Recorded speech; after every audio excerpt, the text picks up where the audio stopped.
SSKM হাসপাতালকে কেন আমরা পিজি হাসপাতাল বলি জানেন কি? আচ্ছা, পিজি মানে কি পোস্ট গ্র্যাজুয়েট? না, একেবারেই না। এই নামের পিছনে লুকিয়ে আছে ২০০ বছরেরও বেশি পুরনো ইতিহাস, যেটা বেশিরভাগই মানুষ আসলেই জানে না। সালটা ১৭০৭। তখন কলকাতার প্রথম হাসপাতাল তৈরি হয় ওল্ড ফোর্টের গেস্টেন প্যালেসে। কিন্তু সেই হাসপাতালের অবস্থা এতটাই খারাপ ছিল যে মানুষ হাসপাতালে যেতে কার্যত ভয় পেত।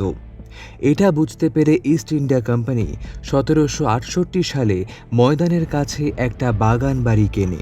সেটাকে মেরামত করে আধুনিক সুবিধা দিয়ে তৈরি হয় নতুন হাসপাতাল, যেটা আজও দাঁড়িয়ে আছে, যা এখন পিজি হাসপাতাল।